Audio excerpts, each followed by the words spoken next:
मला एकूण 2 दुर्योधन भेटलेत. त्यापैकी एक दुर्योधन आपल्या सर्वांच्या परिचयाचा आहे. तो आहे भगवान व्यासांनी निर्माण केलेला महाभारतामध्ये. भगवान व्यास हे महाभारत नावाच्या दुसऱ्या आर्ष महाकाव्याचे जन्मदाते. त्याप्रमाणे महाभारत नावाच्या एका इतिहासातल्या मोठ्या वंशाचे सुद्धा जन्मदाते. त्यांनी परिचित करून दिलेला दुर्योधन आपल्या सर्वांच्या ओळखीचा आहे.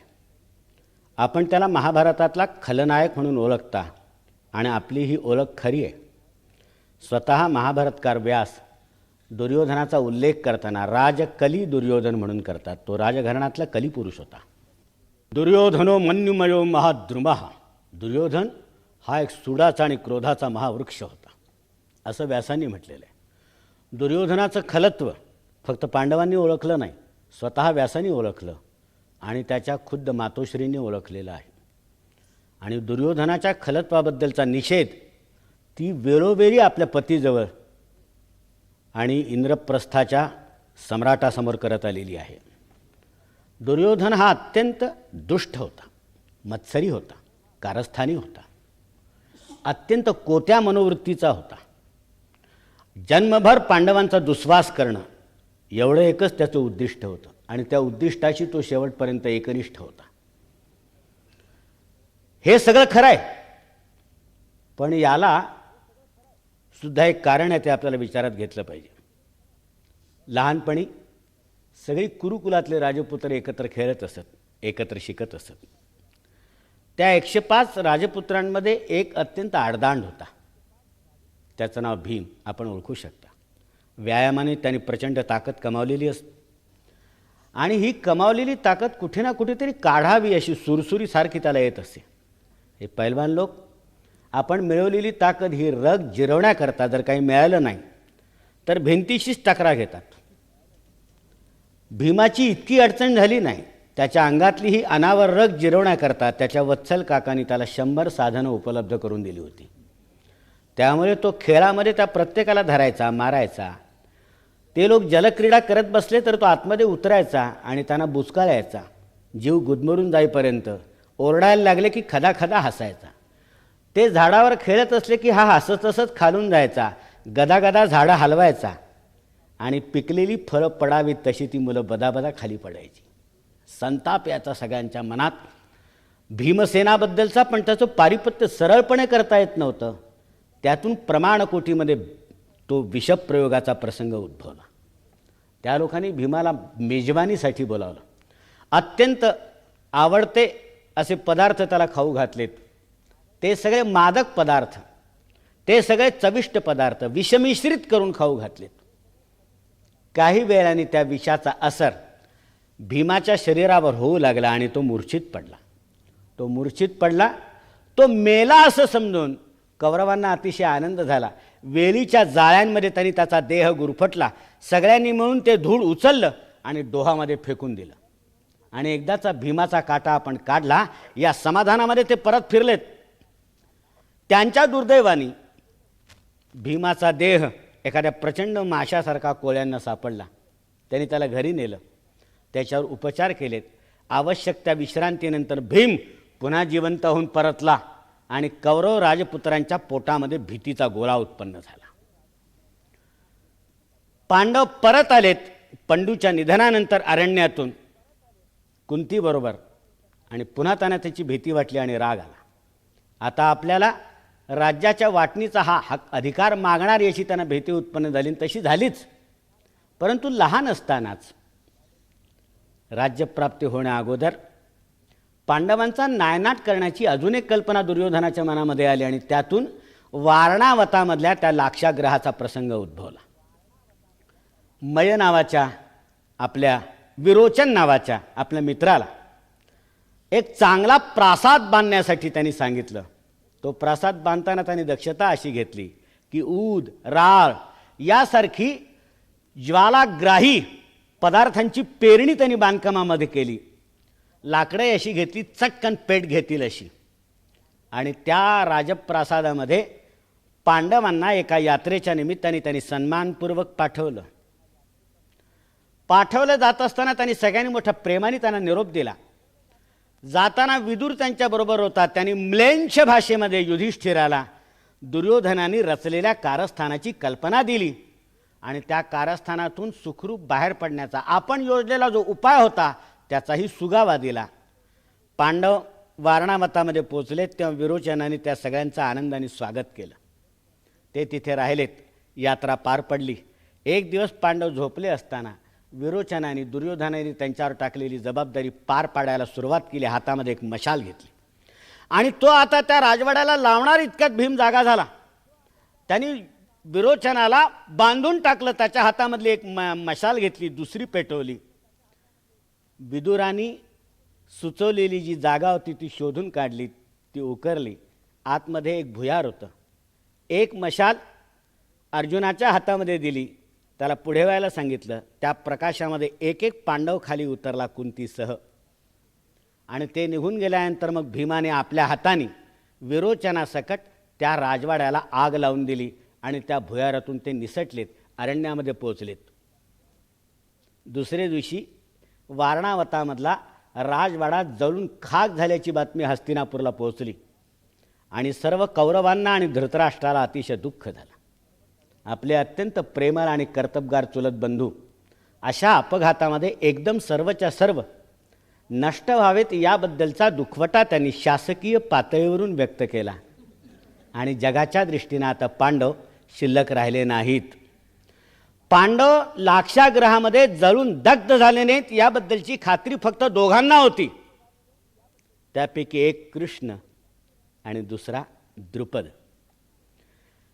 पांडव जळून खाक झाले नाहीत याची आशा द्रुपदाला होती आणि पांडवांचा शोध लागण्याच्या निमित्ताने उद्देश मनात ठेवून त्यांनी द्रौपदीच्या स्वयंवराचा पण ठेवला. हा पण धनुर्धारी अर्जुनच जिंकू शकेल या खात्रीने त्यांनी तो पण ठेवला. विप्रवेशामध्ये पांडव त्या स्वयंवर मंडपामध्ये जाऊन बसलेत. वर्णन असं आहे की कृष्णाने त्यापैकी सगळ्यांना ओळखलं. पण अर्जुनाने जिंकला आणि द्रौपदीला घेऊन सर्व पांडव पुन्हा हस्तिनापूरला काकाच्या दर्शनाकरता आणि आशीर्वाद घेण्याकरता आले. जे पांडव मेले होते म्हणून आपण सुटकेचा निश्वास सोडला होता ते जिवंत आहेत. इतकंच नव्हे तर द्रौपदीसारखी लावण्य संपन्न स्त्री पत्नी म्हणून त्यांनी जिंकून आणले. इतके ते पराक्रमी झाले आहेत. हे पाहिलं आणि दुर्योधन पुन्हा निराश झाला, हताश झाला. पांडवांनी आपल्या पराक्रमाने आपल्या साम्राज्याचा विस्तार केला आणि संपूर्ण जगातून अजिंक्यपद मिळवण्याच्या उद्देशाने त्यांनी राजसूय यज्ञाचा थाट मांडला. त्या राजसूय यज्ञामध्ये ज्येष्ठ भ्राता या नात्याने आलेले अहेर स्वीकारण्याची जबाबदारी दुर्योधनावर टाकली. राजसूय यज्ञाच्या निमित्तानं पांडवांचा पराक्रम, त्यांना मिळालेली जगन्मान्यता दुर्योधनाला जवळून पाहायला मिळाली आणि अहेर स्वीकारण्याची जबाबदारी त्याच्यावर असल्यामुळे पांडवांचा वाढत चाललेला सन्मानसुद्धा त्याला अनुभवायला मिळाला आणि त्याच्या अंतःकरणातल्या मत्सराग्नींनी पेट घेतला. राजसूय यज्ञ समाप्त झाला आणि त्यानंतर मयसभा पाहण्याच्या निमित्तानं दुर्योधनाची जी फजिती झाली त्या फजितीमुळे पाहता पाहता त्या अंतःकरणातल्या मत्सराग्नीचा वणव्यामध्ये रूपांतर व्हायला वेळ लागला नाही. त्यातून कपटद्यूताची कल्पना निघाली आणि त्या कपटद्यूतामध्ये पांडव हरलेत आणि दुर्योधनाच्या अंतःकरणाला आनंदाच्या उकळ्या फुटू लागल्या. या पांडवांचा निपात किंवा पराभव रणांगणावर आपण करू शकत नाही, सामर्थ्याच्या क्षेत्रात आपण करू शकत नाही हे त्याला कळल्यामुळे कपटद्यूताच्या क्षेत्रामध्ये आपण त्यांचं सर्वस्व हरण करून घेतलं. याबद्दल दुर्योधनाला आनंद झाला. पांडव तर हरलेच, राज्यासकट हरलेत, संपत्ती सकट हरलेत, द्रौपदीचाही पण हरलेत. तेव्हा ज्या द्रौपदीने आपला अपमान केला होता ती द्रौपदी आता आपली दासी झालेली आहे. दुर्योधनाला जे काही हवं होतं ते सगळं मिळालं. आता दुर्योधनाने संतुष्ट व्हायला हरकत नव्हती, कारण पांडव 12 वर्षाच्या वनवासात गेले होते आणि 1 वर्ष अज्ञातवास भोगणार होते. अज्ञातवासात जर त्यांचं सोंग उघडकीला आलं तर पुन्हा 12 वर्षाच्या वनवासात जाणार होते. त्यामुळे दुर्योधनाला पुन्हा 13 वर्ष वाट पाहून त्यानंतरच्या 26 वर्षाची तरतूद करून ठेवायची होती आणि पांडवांचं सोंग उघडकीला आणण्याचे प्रयत्न त्याला करायचे होते. पांडव बिचारे वनवासात गेले. वाटेल तशी निर्भत्सना केली. दुर्योधनाच्या नेतृत्वाखाली कौरवांनी पांडवांची ती त्यांनी सहन केली. पांडव वनवासात गेले याच्यावर दुर्योधनाचं समाधान झालं नाही. वनवासामध्ये जाऊन त्यांना हिणवावं, त्यांना खिजवावं, आपलं वैभव दाखवून त्यांना दिपवावं अशी दुष्ट इच्छा त्याच्या मनामध्ये उत्पन्न झाली आणि आपलं सगळं वैभव आणि सैन्य सामर्थ्य घेऊन पांडवांना हिणवण्याच्या दुष्ट उद्देशाने दुर्योधन एक दिवशी वनामध्ये गेला. त्याच्या दुर्दैवाने त्याची गाठ चित्ररथ गंधर्वाशी पडली. चित्ररथ गंधर्व स्वर्गांगनासह जलक्रीडा करीत बसला होता. दुर्योधनाने त्याची छेड काढली. गंधर्व आणि दुर्योधनाच्या सैन्याचं युद्ध झालं. त्या युद्धामध्ये चित्ररथ गंधर्वाने दुर्योधनाचा पराभव केला आणि त्याला कैद करून स्वर्गामध्ये तो घेऊन जाऊ लागला. त्यावेळेला दुर्योधनाचे आप्त धावत पळत युधिष्ठिराकडे आलेत. झालेला वृत्तांत त्याला निवेदन केला आणि निवेदन केल्यानंतर त्यांनी प्रार्थना केली दुर्योधनाला चित्ररथ गंधर्वाच्या तावडीतून सोडवून आणण्याची. तेव्हा युधिष्ठिराने आपले भाऊ भीमार्जुन यांना तिकडे पाठवलं. भीमाने आक्षेप घेतला. तो म्हणाला, दादा, दुर्योधन तुमच्याबद्दलचं बंधुप्रेम अनावर झाल्यामुळे तुमच्या उत्कंठेने तुमच्या भेटीला आला होता असं समजण्याचं काही कारण नाही. त्या मनामध्ये कपट होतं. स्वर्गामध्ये दारिद्र्य आणि दुर्दशा भोगत असलेल्या पांडवांना हिणवण्याच्या उद्देशाने आपलं सगळं राजवैभव घेऊन तो अरण्यामध्ये आला होता. त्याच्या दुष्ट उद्देशाचं फळ त्याला परस्पर मिळालं. सुंठी वाचून खोकला गेला. आपला त्यात संबंध काय? आपण कशाला त्यात हस्तक्षेप करायचा? त्याची अद्दल त्याला मिळाली. त्यावेळेला युधिष्ठिराने भीमार्जुनाला उद्देशून एक वचन उच्चारलं जे महाभारतामध्ये प्रसिद्ध आहे आणि महाभारताच्या इतिहासामध्ये सुद्धा जे अजरामर झालेलं आहे. त्यावेळेला युधिष्ठिर म्हणाला, भीमा असं बोलून चालणार नाही. लक्षात ठेव, आपण 5 भाऊ आहोत पण आपल्याला अजून 100 भाऊ आहेत. आपण 105 भाऊ आहोत. एक लक्षात ठेव, परस्पराणाम संघर्षे वयम 5 च ते 100. जेव्हा आपण एकमेकांमध्ये लढू त्यावेळेला आपण 5 जण आहोत आणि ते 100 आहोत. परंतु अन्यैः सह प्रसंगे तू वयम 5+100. पण तिसऱ्याशी लढण्याचा प्रसंग आला तर 105 कुरुकुलातल्या भावंडांचं ऐक्य अभंग याची प्रचिती आपल्या शस्त्रबलाने आपण त्यांना पटवून दिली पाहिजे. भीमार्जुन निरुपायाने गेलेत. चित्ररथ गंधर्वाचा पराभव करून त्याच्या तावडीतून त्यांनी दुर्योधनाला सोडवून आणलं. दुर्योधनाची फजिती झाली. पांडवांना दिपवायला गेलो होतो, खिजवायला गेलो होतो, हिणवायला गेलो होतो, शर्मिंद करायला गेलो होतो. त्याच्याऐवजी पांडवांच्या पराक्रमाने पुन्हा आपल्याला जिंकलं हे त्यांनी पाहिलं आणि तो खाली मान घालून युधिष्ठिराच्या समोर उभा राहिला. त्यावेळेला युधिष्ठिर ताड ताड करून त्याला बोलला असता, त्याची निर्भत्सना केली असती, त्याच्याशी भांडला असता आणि सगळी उणी दुणी काढली असती तरी दुर्योधनाच्या तप्त मनाला शांत वाटलं असतं. पण युधिष्ठिराने हे केलं नाही. त्यांनी दुर्योधनाची समजूत घातली की अशा पद्धतीने आपल्या भावांशी वागणं बरं नाही. संकटामध्ये लोटून पुन्हा त्यांना हिणवण्याची उद्देश काही खरा नाही. आपल्याशी भांडण्याऐवजी किंवा आपली कानउघाडणी करण्याऐवजी युधिष्ठिराने आपल्या सौजन्याने पुन्हा एकदा आपल्या दुष्टत्वावर मात केली. याचा दुर्योधनाला इतका मनस्ताप झाला की हे काळं तोंड, हे पराजित तोंड पुन्हा हस्तिनापूरला जाऊन दाखवायचं नाही असं त्यांनी ठरवलं. अरण्यामध्येच मुक्काम करायचा आणि प्रायोपवेशनाने आपल्या जीवनाचा अंत करून घ्यायचा निर्धार त्यांनी जाहीर केला. कर्ण आणि शकुनीने त्याची समजूत घातली. त्यावेळेला तो म्हणाला की प्रत्येक वेळी पांडवांवर मात करण्याचा मी प्रयत्न करतो पण पांडवच माझ्यावर मात करतात. हे दुःख मी कुठपर्यंत सहन करू? पांडवांवर मात करण्यासारखा एखादा उपाय तुम्ही सांगणार असाल तरच मी प्राणांत करण्याचा माझा निर्धार सोडायला तयार आहे.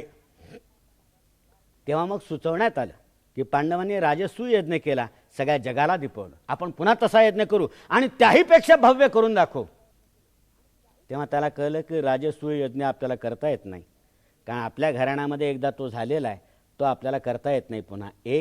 आणि ज्यांनी राजसूय यज्ञ केला असतो रणांगणामध्ये त्याचा पराभव केलेल्यालाच तो यज्ञ करण्याचा अधिकार प्राप्त होतो. तेव्हा तीही शक्यता संपून गेली. मग उपाय निघाला की राजसूय यज्ञासारखाच विष्णुयाग आहे तो आपण करू. दुर्योधन परत गेला आणि त्यांनी विष्णुयाग केला. खरोखर प्रचंड आणि भव्य प्रमाणामध्ये त्यांनी विष्णुयाग केला. इतक्या मोठ्या प्रमाणात, राजसूय यज्ञापेक्षाही मोठ्या प्रमाणामध्ये दुर्योधनाने विष्णुयाग केला. तुमच्या लक्षात येईल, दुर्योधन राजा होता, त्याने राज्य केलं आणि अत्यंत आदर्श राज्य केलं. दुर्योधनाचं प्रशासन अत्यंत आदर्श होतं. त्यांनी प्रजेवर पुत्रप्रेम केलं, यज्ञ केलेत, सर्व ऋषींना प्रसन्न राखलं आणि एक आदर्श राजा म्हणून त्यांनी नाव कमावलं. आपल्याला आश्चर्य वाटेल, वनामध्ये युधिष्ठिराच्या भेटीला आलेल्या निस्पृह ऋषींना कुतूहलाने युधिष्ठिराने प्रश्न विचारला, सुयोधनाचं राज्य कसं आहे? त्या ऋषींनी उत्तर दिलं, राजा तुला काय सांगू, तुझा विसर पडावा इतका आदर्श राज्य सुयोधन चालवतोय. गोष्ट खोटी नव्हती. दुर्योधनाने पांडवांपेक्षाही चांगलं राज्य चालवलं, वस्तुस्थिती होती. पण राज्य चांगलं चालवावं, प्रशासन उत्कृष्ट ठेवावं, प्रजेवर पुत्र प्रेम करावं, या उद्देशाने त्यांनी चांगलं राज्य चालवलेलं नव्हतं. चांगलं राज्य चालवणाऱ्यांच्या यादीमध्ये जे युधिष्ठिराचं नाव होतं ते पुसलं जावं, यासाठी त्यांनी चांगलं राज्य केलं होतं. दुर्योधनाच्या हातून ज्या वाईट कृती झाल्या त्याही पांडवांबद्दलच्या दुस्वासातून झालेल्या होत्या.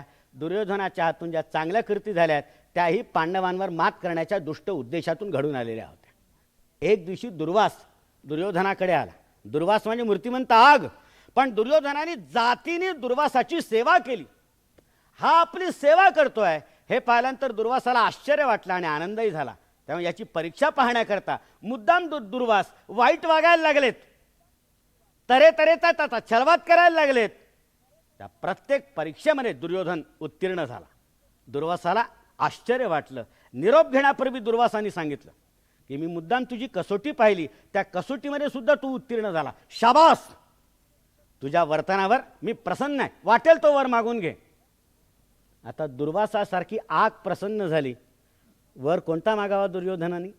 दुर्योधनाने सांगितलं की महाराज आपला अनुग्रह हाच माझ्यावर फार मोठा वर आहे, मला दुसरा कुठलाच वर नको. पण देणारच असाल तर आपण एक माझी मागणी पूर्ण करा. आमचे भाऊ आहेत, तुम्हाला माहीत असेल पांडव, सध्या अरण्यात आहे. माझी अशी इच्छा आहे की ज्याप्रमाणे आपण मला आपल्या सेवेची संधी दिली त्याप्रमाणे आपण एक दिवशी अचानक अरण्यामध्ये जावं आणि आमच्या भावंडांनाही आपल्या सेवेची संधी द्यावी. उद्देश असा होता की दुर्वास पांडवांकडे गेला आणि त्याचं आतिथ्य पांडवांकडे होऊ शकलं नाही, तर रागाच्या भरात शापाच्या सामर्थ्याने दुर्वास पांडवांना भस्मसात करून टाकेल, आपली एक कटकट मिटेल. दुर्योधनाने सेवा केली ती मनापासून केली. उद्देश होता तो हा असा होता. जी चांगली कृत्ये घडली तीही दुष्ट उद्देशाने, जी वाईट कृत्ये घडली ती सुद्धा दुष्ट उद्देशाने, असं तुमच्या लक्षात येईल. पांडवांवर मात करणं हा एकमेव उद्देश त्याचा होता. कौरव पांडवांचं युद्ध झालं त्यापूर्वी उद्योग पर्वामध्ये शिष्टाई झाली. अज्ञातवासामध्ये पांडवांना शोधून काढण्याचा त्यांनी प्रयत्न केला होता, पण त्याचं गणित कच्चं निघालं. द्रोणाचार्यांनी त्याला समजून सांगितलं की पांडवांनी दिलेला काळ बरोबर संपवलेला आहे आणि वचन पाळलेलं आहे. त्यामुळे आता यानंतर सगळे उपाय खुंटलेत. उद्योग पर्वामध्ये साक्षात कृष्ण शिष्टाई करता आला. तेव्हा दुर्योधनाने एक डाव रचला. त्याच्या डोक्यामध्ये सत्तेने भ्रमिष्ट झालेल्या तरुण माणसाच्या मनामध्ये काय काय येऊ शकतं त्याची चुणूक तुम्हाला दिसेल. त्याच्या डोक्यामध्ये असा विचार आला की आपण जर भगवान कृष्णाला जर अटक करून आपल्या तुरुंगामध्ये टाकलं तर आपोआप पांडवांची शक्ती कमी होईल, नीतिधैर्य कमी होईल. त्यांनी कृष्णाला अटक करण्याचे मनसुबे रचलेत, पण ते सगळे मनसुबे त्याच्यावर उलटलेत. कृष्ण बाहेर पडलेत. युद्ध अटळ झालं. 10 दिवस भीष्मांच्या नेतृत्वाखाली युद्ध झालं आणि भीष्मांचं पतन झालं. 5 दिवस द्रोणाचार्यांच्या नेतृत्वाखाली युद्ध झालं. सेनापती पदाची सूत्र हातात घेण्यापूर्वी दुर्योधनाला त्यांनी विचारलं, माझ्यापासून तुझ्या काय अपेक्षा आहेत ते सुरुवातीलाच सांग. भीष्माचार्यांनी 10 दिवस नेतृत्व केलं.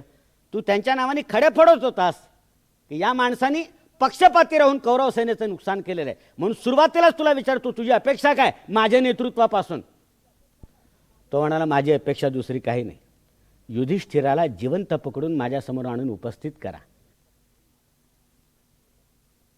त्याने विचारलं, मग तू त्याच्याशी समेट करशील काय?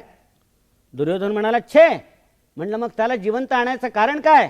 तो म्हणलं, तुम्ही जिवंत आणून माझ्यासमोर उपस्थित केलं की मी पुन्हा त्याला द्यूताचं आव्हान देईन, पुन्हा त्याला हरवीन, पुन्हा 12 वर्षाच्या वनवासात पाठवीन, पुन्हा 1 वर्षाचा अज्ञातवास भोगायला लावीन, पुन्हा त्याचा शोध लावीन आणि पुन्हा 12 वर्षाच्या. द्रोणाचार्य हळहळले म्हणे, अरे अरे, तुझा दुष्टपणा काही गेला नाही. शेवटपर्यंत तो गेलाच नाही, जाणं शक्यच नव्हतं.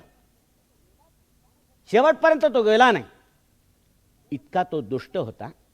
पांडवांबद्दलच्या द्वेषातून त्याचा दुष्टपणा उत्पन्न झाला होता. पांडवांचं कर्तृत्व आणि पराक्रम पाहून त्याच्याबद्दल उत्पन्न झालेल्या न्यूनगंडाचं रूपांतर दुर्योधनाच्या या कारस्थानीपणामध्ये झालेलं होतं. आणि पांडवांचा एकदाचा वचपा काढायचा एवढं एकमेव स्वप्न त्यांनी बाळगलेलं होतं. त्यासाठी त्यांनी कर्णाला हाताशी धरलं आणि सूतपुत्र म्हणून अवहेलना होणाऱ्या कर्णाला त्यांनी अंगदेशाचं स्वामित्व दिलं. स्वतःच्या पंक्तीला आणून बसवलं. स्वतःच्या परिवारामध्ये त्याचा समावेश केला. एका सूतपुत्राला भारताच्या सर्वोच्च अशा राज ऐश्वर्याच्या मंडळामध्ये वावरण्याचं भाग्य लाभलं. हारलेत. 18 दिवस युद्ध झालं. हारलेत. कर्णपर्वाच्या शेवटी जवळजवळ युद्धाचा निकाल लागलाच. जवळजवळ युद्धाचा निकाल लागला. 10 दिवस भीष्मांच्या अधिपत्याखाली, 5 दिवस द्रोणांच्या अधिपत्याखाली, 2 दिवस कर्णाच्या नेतृत्वाखाली 17 दिवसाचं युद्ध संपलं. शेवटचा दिवस शल्यपर्व, शल्याच्या नेतृत्वाखाली युद्ध झालं आणि पांडवांचा विजय जवळजवळ जाहीर झाला. कौरवांचा पराभव जाहीर झाला. तर विजयोत्सव पांडवांना साजरा करता येण्याचं कारण दुर्योधन अद्याप जिवंत होता. दुर्योधन अद्याप जिवंत होता. त्या दुर्योधनाचा शोध लावल्याखेरीज आणि शोध लावून त्याचं पारिपत्य केल्याखेरीज आपल्याला अधिकृतपणे विजयाचा आनंद उपभोगता येणार नाही. म्हणून पांडव दुर्योधनाच्या शोधाकरता निघाले. या भीमाला रोज मासे आणून देणाऱ्या कोळ्यांनी बातमी दिली की एका डोहामध्ये दुर्योधन लपून बसलेला आहे. सर्व पांडवांचा जथ्था त्या डोहाच्या काठाशी गेला आणि डोहामध्ये भेकडपणाने लपून बसलेल्या दुर्योधनाच्या नावाने त्यांनी खडे पडायला सुरुवात केली. खुद्द युधिष्ठिराने आपला तोल जाऊन दुर्योधनाची वाटेल तशी निर्भत्सना केली. जन्मभर आपला छळ केला. जन्मभर आपल्यावर अन्याय केला. आमच्यावर युद्ध लादलं. संपूर्ण निर्वंश केला भारतवंशाचा. आणि आता जीवाच्या भयाने या डोहामध्ये तू लपून बसला. तुला काही लाज वाटत नाही? पांडवांची निर्भत्सना ऐकली आणि दुर्योधन डोहाच्या बाहेर आला आणि बाहेर येऊन पांडवांकडे तुच्छतेचा कटाक्ष टाकीत त्यांना म्हणाला, किती हलकट आहात रे तुम्ही लोक. तुम्हाला असं वाटलं तरी कसं मला जीवाचं लोभ सुटेल? अरे माझ्यावर प्रेम करणारे सगळे लोक गेलेत. माझे बंधू गेलेत. माझे मित्र गेलेत. माझा कर्ण गेला. शकुनी गेला. द्रोणाचार्य गेलेत. तुम्हाला असं वाटलं तरी कसं की अशा वेळेला तुम्ही सिंहासनावर बसल्यात आणि तुमचं राजवैभव पाहत तुमचा प्रजाजन म्हणून मी जिवंत राहील इतका मला प्राणांचा लोभ सुटेल असं वाटलं तरी कसं? जन्मभर ज्यांचं वैर केलं त्यांच्या अधिपत्याखाली मी जिवंत राहीन आणि जगेन असं तुम्हाला वाटलं तरी कसं? अरे माझा पूर्ण पराभव झाला आहे मला दिसत होतं. माझे सगळे भाऊ गेलेत. विश्वासू मित्र गेलेत. आपण पराभूत झालो याची मला कल्पना होती. थकून गेलेलो होतो 18 दिवसाच्या युद्धाने. मनाने खचून गेलेलो होतो. म्हणून या डोहात मी जलस्तंभन विद्येच्या योगाने विश्रांती घेत बसलेलो होतो.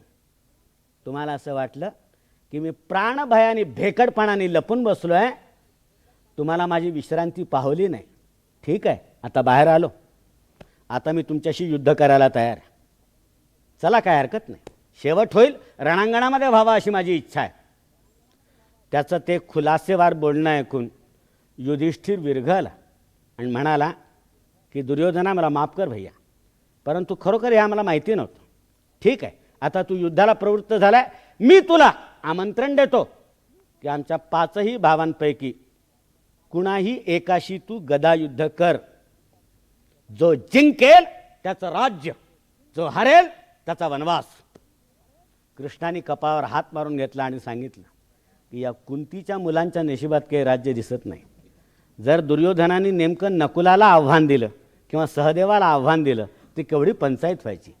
पण दुर्योधनाने कृष्णाचा अपेक्षाभंग केला आणि जन्मभर या भीमाचं पारिपत्य करण्याच्या उद्देशाने भीमाचा लोह पुतळा त्याच्याशी द्वंद्वयुद्ध करण्याचा सराव केला होता दुर्योधनाने. आयुष्याच्या अखेरच्या पर्वामध्ये जर युद्ध करायचंच असेल आणि खुमखुमी जिरवायचीच असेल तर मी त्या भीमाशीच युद्ध करीन असं त्यांनी जाहीर केलं.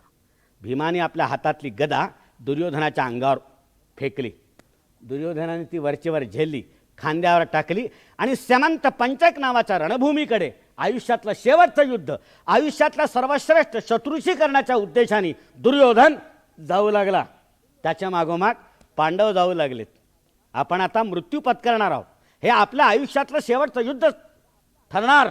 भीम आपला नक्की पारिपत्य करणार ही खात्री झालेला, जीवाची आशा सोडलेला असा तो दुर्योधन ज्या दमदारपणे एक एक पाऊल टाकत समंत पंचकाकडे म्हणजे आपल्या मृत्यूभूमीकडे अत्यंत धैर्यपूर्वक जात होता, महाभारताने वर्णन केलेलं आहे.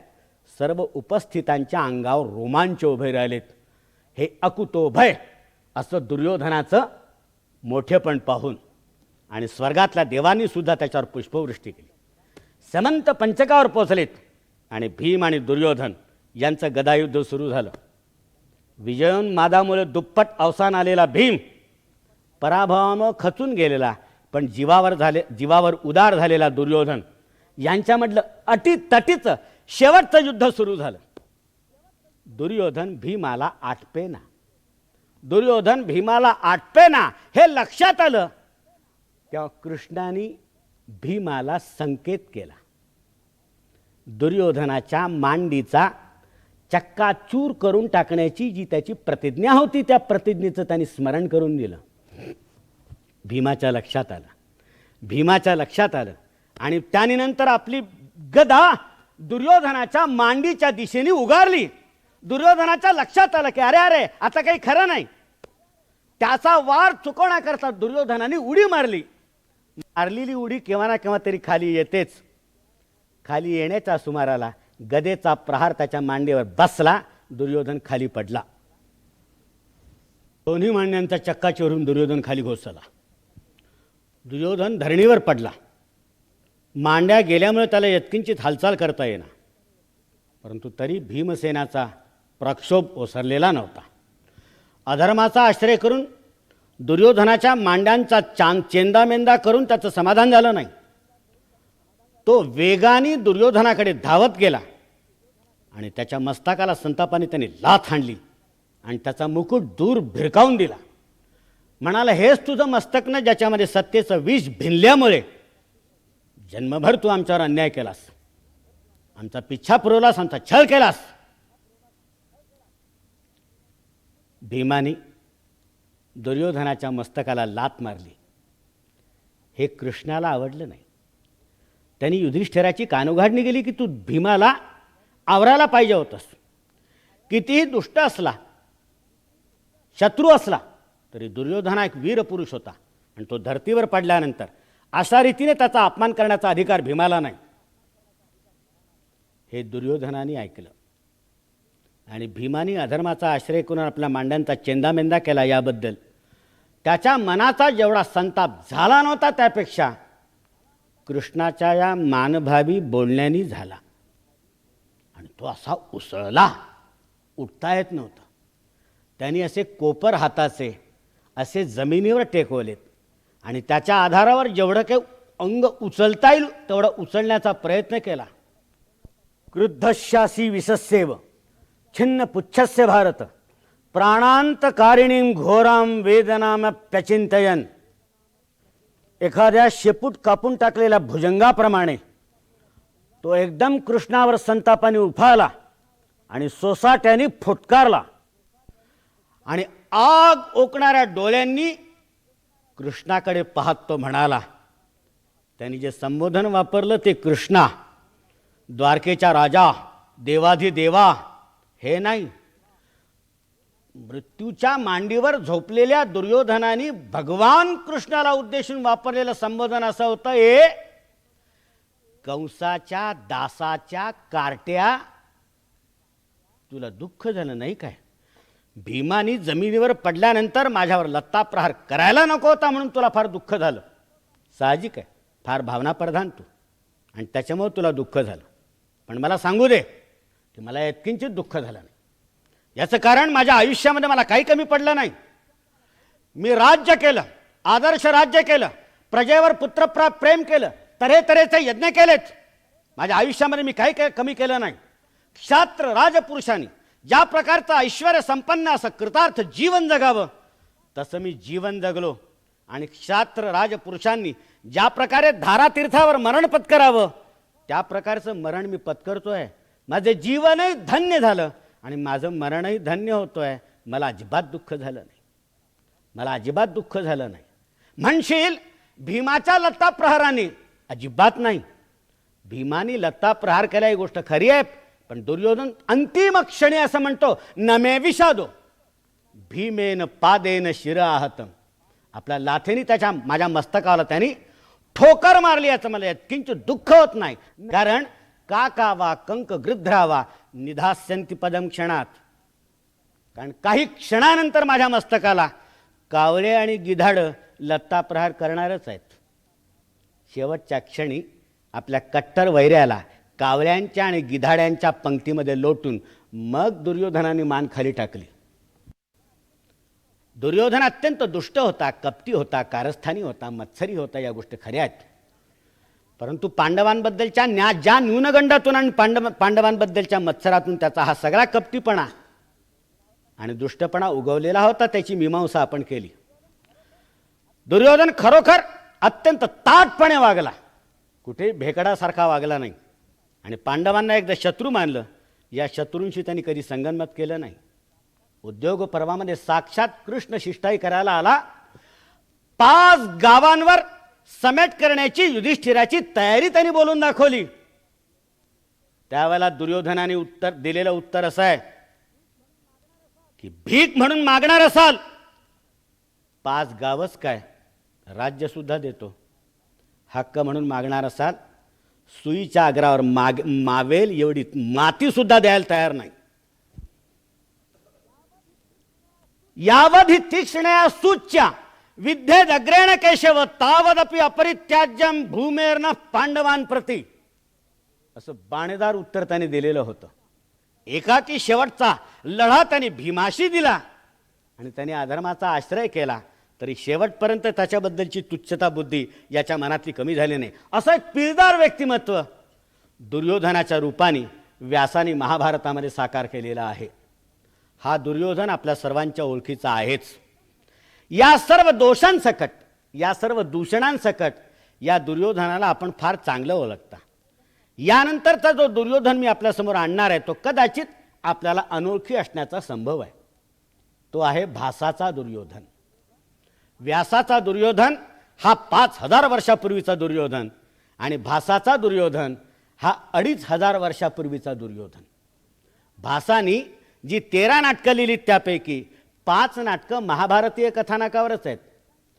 त्यातली एक एकांकिका आहे उरुभंग नावाची. एकांकिकेच्या नावावरूनच त्यातल्या कथानकाचा अंदाज आपल्याला येऊ शकेल. उरु म्हणजे मांड्या, भंग झालेल्या आहेत. इथून त्या एकांकिकेच्या कथानकाची सुरुवात होते.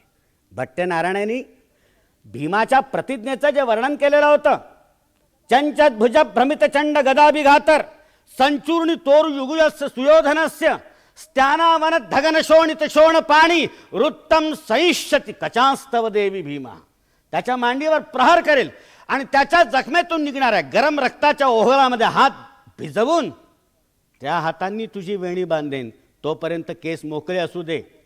ती प्रतिज्ञा पूर्ण झालेली आहे या एकांकिकेच्या आरंभी. दुर्योधनाच्या आयुष्यातला अगदी शेवटचा अध्याय भासानी आपल्या चित्रणाकरता निवडलेला आहे. एकांकिकेची सुरुवात एका प्रवेशकाद्वारे होते. त्या प्रवेशकामध्ये 2 पात्र हे समंत पंचकावर चाललेल्या भीम आणि दुर्योधनाच्या शेवटच्या युद्धाची चित्रणं आपल्यासमोर करतायत. जीवावर उदार होऊन दुर्योधन लढत होता आणि त्यामुळे भीमसेनाला आटपेनासा झाला होता. तेवढ्यात केशवानी खून केली. त्याचा संकेत जाणून भीमाने गदा उगारली आणि दुर्योधनाच्या मांड्यांचा वेध घेतला. इथपर्यंत वर्णन आल्यानंतर पुढे त्या पात्राच्या तोंडी वाक्य असं आहे, हंत हतो महाराजा. अरे अरे महाराज पडलेत. भीमाच्या गदेच्या प्रहारामुळे महाराज पडलेत. त्यानंतर उरुभंग एकांकिकेचा मुख्य भाग सुरू होतो. त्यावेळेला रणांगणाचं दृश्य आहे.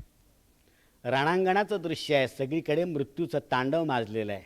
रक्ताचे ओघळ, कणणं, आरोळ्या, रडणं, कोल्ह्या आणि कुत्र्यांच्या घिरट्या, वरती गिधाडांच्या घिरट्या, असं ते मृत्यूच्या साम्राज्यातलं दृश्य आहे. त्या सर्वांमध्ये दोन डोळे टक्क उघडे असतात. त्या मृत्यूच्या परिवारामध्ये हे दोन जिवंत डोळे आपलं लक्ष वेधून घेतात. आपण लक्षपूर्वक पाहतो तेव्हा आपल्या लक्षात येतं की ते दोन डोळे दुर्योधनाचे आहेत. दुर्योधनाच्या मांड्या तेवढ्या मोडून पडलेल्या आहेत. दुर्योधन जिवंत आहे. तो असा पाहत असताना तिथे अश्वत्थाम्याचा प्रवेश होतो. तो संतापाने गर्जना करीतच तिथे आलेला आहे की अधर्माचा आश्रय करून पांडवांनी तुझ्या मांड्यांचा चक्काचूर केला आणि तुला पराभूत केलं. या पराभवाचा वसवा फेडल्याशिवाय मी राहणार नाही. पांडवांचा मी निर्वंश करून दाखवीन, अशी तो प्रतिज्ञा बोलायला लागला. मूळ महाभारतामध्ये प्रतिज्ञा बोलला त्यावेळेला दुर्योधनाने त्याला सेनापती म्हणून पाठवलं होतं. पण भासाचा दुर्योधन आपला संताप अशा रीतीने व्यक्त केलेल्या अश्वत्थाम्याला म्हणतो, आता कशाला युद्धाच्या गोष्टी करता, आता कशाला सूडाच्या गोष्टी करता, आता हे सगळं थांबवा. याचं कारण वैरंच विग्रह कथाश्च वयंच नष्टा. आता वैर चालवण्यात काही अर्थ नाही.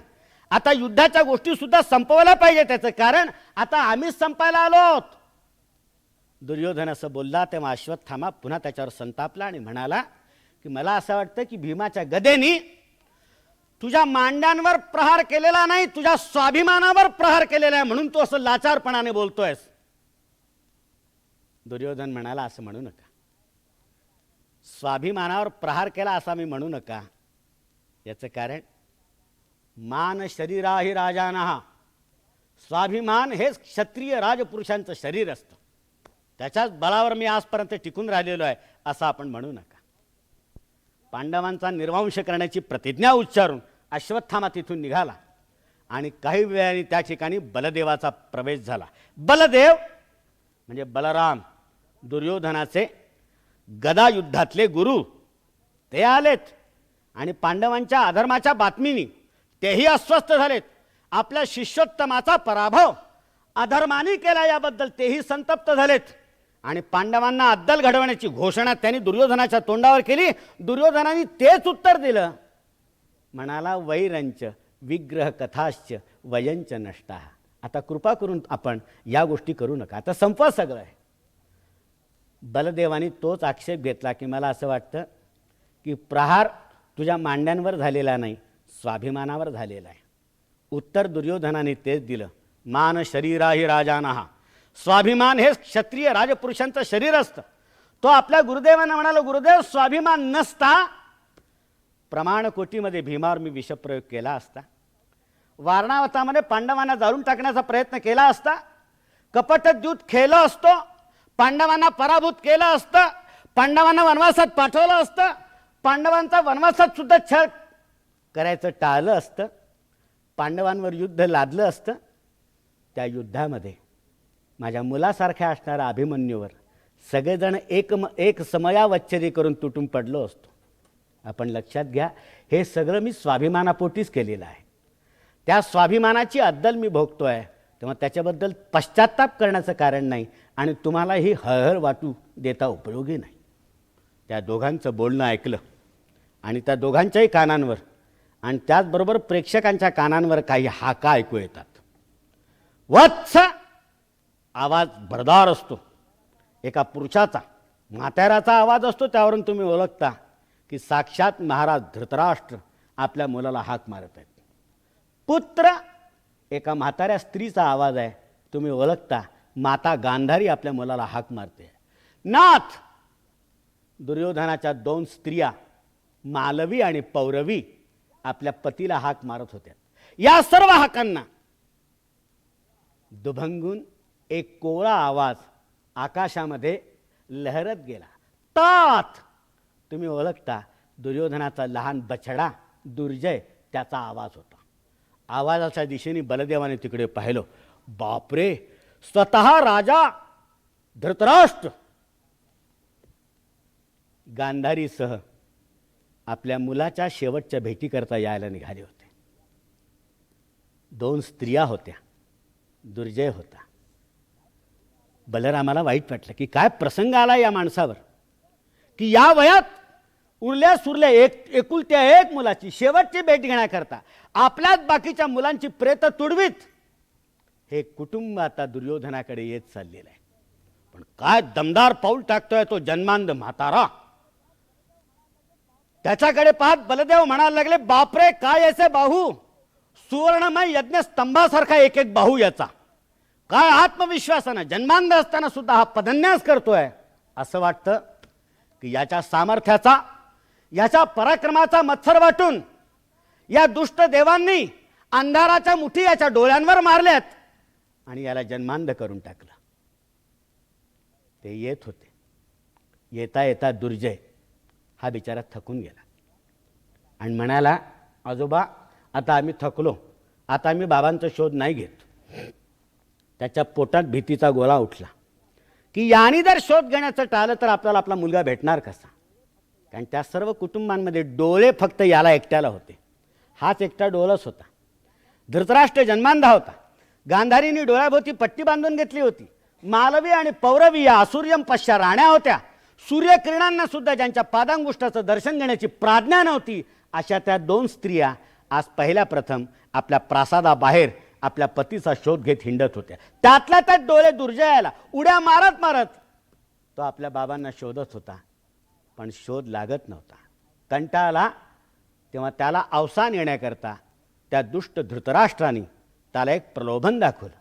म्हणाले, बेटा थकून कसं चालेल, आपल्याला बाबांचा शोध घेतलाच पाहिजे. आणि जर बाबांचा शोध तुला लागेल ना, तो धृतराष्ट्र म्हणायला लागला, बेटा तुला त्यांच्या मांडीवर बसायला मिळेल आणि आपल्याला आपल्या वडिलांच्या मांडीवर बसायला मिळेल. या आनंदाच्या विचाराने पुन्हा दुप्पट अवसान येऊन उड्या मारीत दुर्जय आपल्या बापाचा शोध घेत निघाला. आणि निघता निघता त्याला त्याचा बाप सापडला. सापडल्याबरोबर आनंदाने आरोली ठोकली आणि आजोबांना त्यांनी बातमी दिली, बाबा सापडलेत. बाबा सापडलेत म्हटल्याबरोबर तो म्हातारा म्हणाला, गच्छ वत्स पितुरंके विश्रमस्व. जा बेटा जा, आता खुशाल आपल्या बापाच्या मांडीवर जाऊन बैस. आणि उड्या मारीत दुर्जय तिथे आला. दुर्योधनाने त्याच्याकडे पाहिलं आणि पाहता पाहता त्याच्या यातना झाल्या. तो म्हणाला, काय गंमत आहे, अस्याम अवस्थायामपि पुत्र स्नेहो माम दहती. या अवस्थेत सुद्धा पुत्राबद्दलचं वात्सल्य माझ्या अंतःकरणाचा दाह करताय. काय गंमत आहे, हा माझा लाडका बछडा, हा माझा लाडका मुलगा, एरवी डोळ्यांना आनंदोत्सवासारखा वाटणारा आज जणू माझ्या दृष्टीमध्ये हा निखारे होतोय असं वाटतं.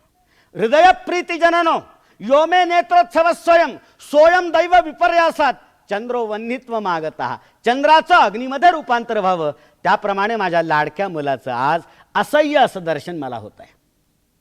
त्याने विचारलं त्याला, का आलास रे, काय गरज होती येण्याची. तो रुसला एकदम, म्हणायला लागला, का आलास म्हणजे काय, त्वम चिरायसी इति, तुम्ही यायला उशीर केलात म्हणून आम्हाला यावं लागलं.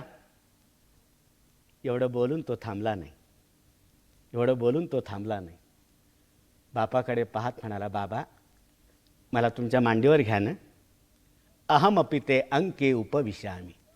बाबा मला तुमच्या मांडीवर बसायचं आहे, मला तुमच्या मांडीवर घेणार ना.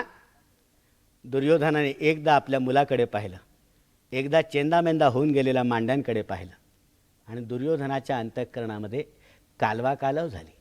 साहजिक आहे, प्राण ज्यांचेवर गुंतले सदाचे, कोड किंचित पुरविता नये त्यांचे, तदा बापाचे हृदय कसे होते.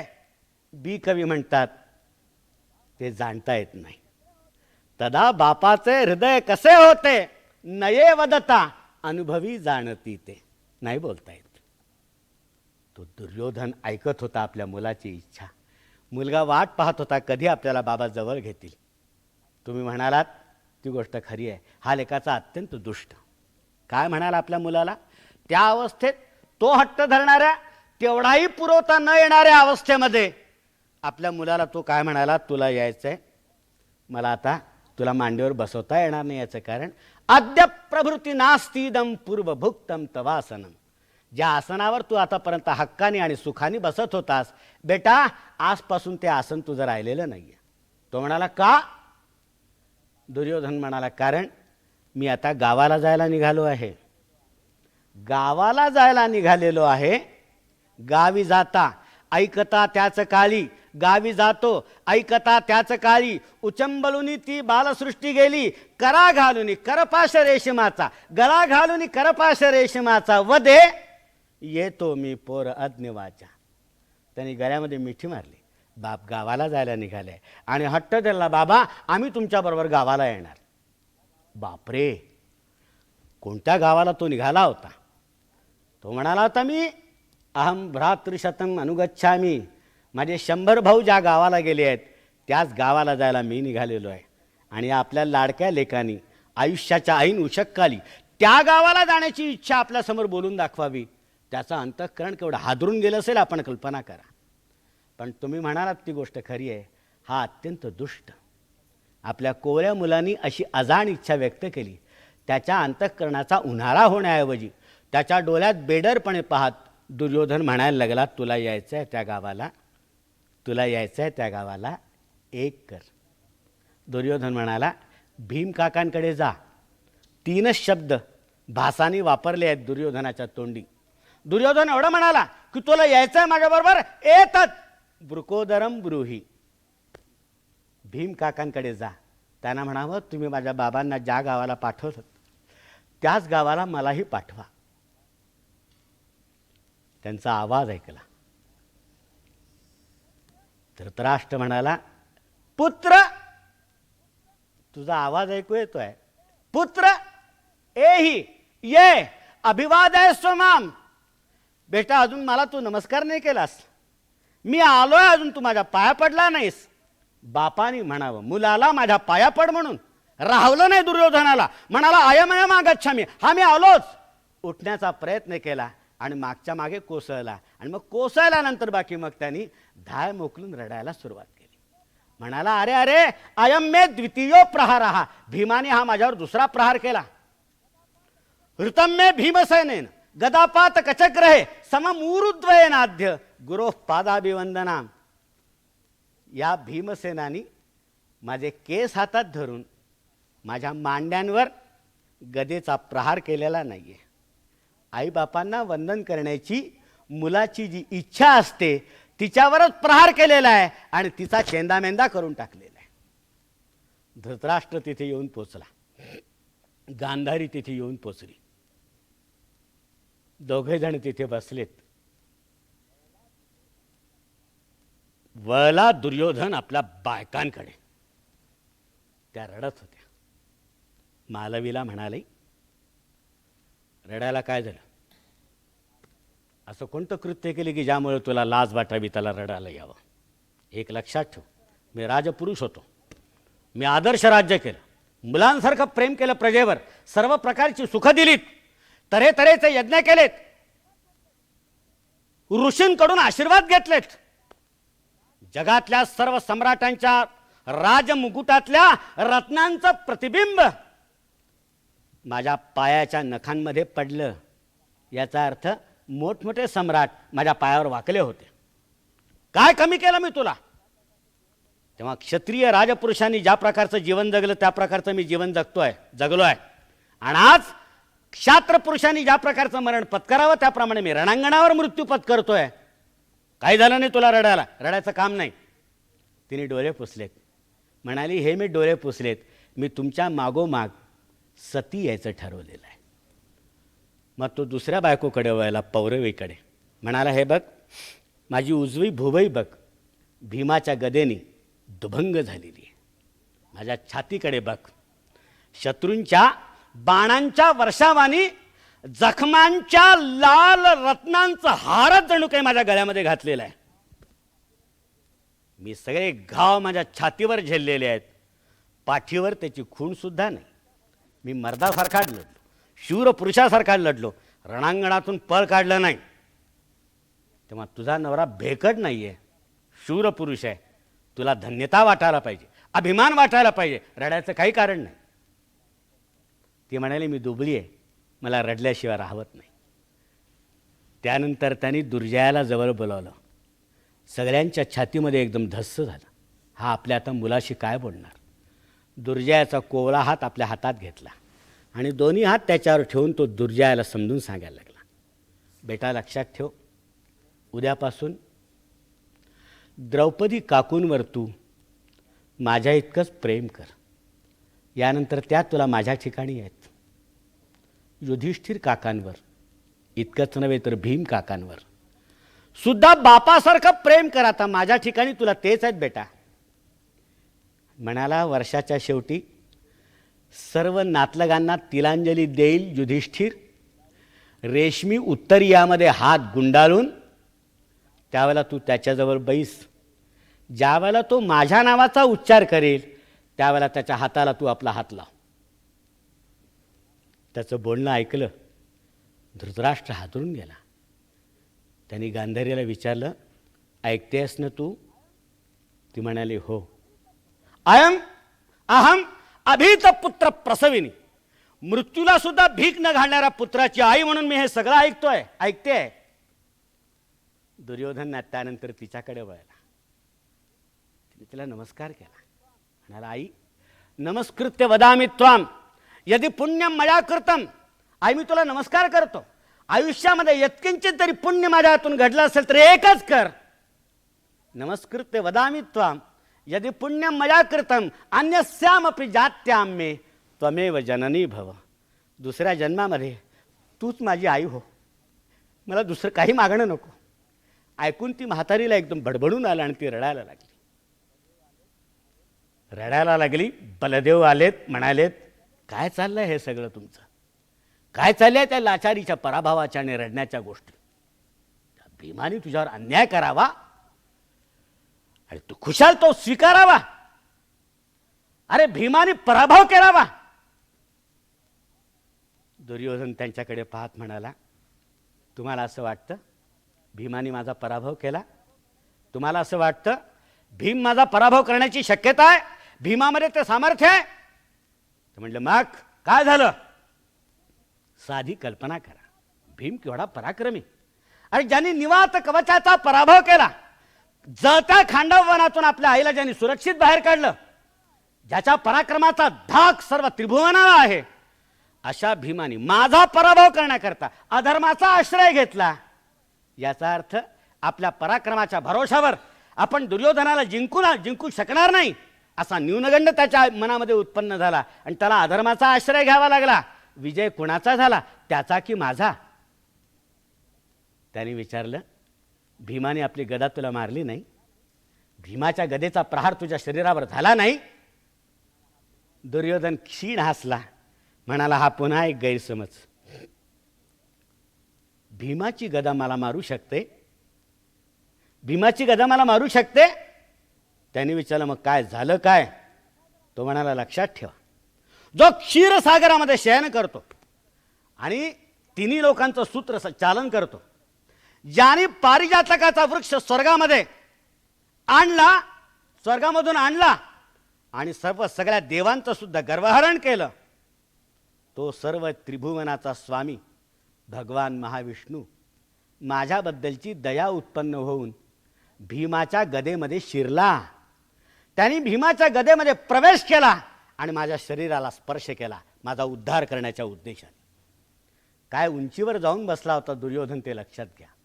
सगळ्यांशी बोलणं झालं, सगळ्यांचा हात जोडून निरोप घेतला आणि दुर्योधनाचं लक्ष क्षितिजाकडे गेलं. त्याला वेध लागले स्वर्गात जाण्याचे. तो म्हणाला, ते बघा, 4 राजहंस जोडलेलं विमान देवेंद्राने मला नेण्याकरता पाठवलेलं आहे आणि आता मी तुमचा सर्वांचा निरोप घेऊन स्वर्गाला जायला निघतोय. स्वर्गाकडे त्याचं लक्ष गेलं आणि तो म्हणाला, कमाल आहे, स्वर्गाच्या प्रवेशद्वारावर साक्षात देवेंद्र माझ्या स्वागतासाठी उभा आहे. शंतनू प्रभृती पूर्वज माझ्या स्वागतासाठी उभे आहेत. गंगा प्रभृती महानद्या माझ्या स्वागतासाठी उभे आहेत. लक्षपूर्वक काय पाहिलं आणि म्हणाला की इंद्राच्या कडेवर बसून आणि ऐरावतावर रेलून ज्याच्या कपाळावर रेशमी झुलप रुळतायत असा तो कोण निरागस मुलगा माझ्याकडे रागारागाने पाहतोय? हां, आलं लक्षात.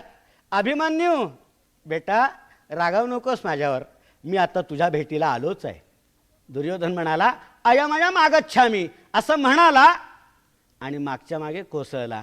भासाची उरुभंग नावाची एकांकिका या ठिकाणी समाप्त झाली. जे 2 दुर्योधन तुमच्या भेटीला आणण्याचं मी ठरवलं होतं त्यापैकी एक दुर्योधन हा व्यासाचा दुर्योधन आहे, दुसरा दुर्योधन भासाचा दुर्योधन आहे.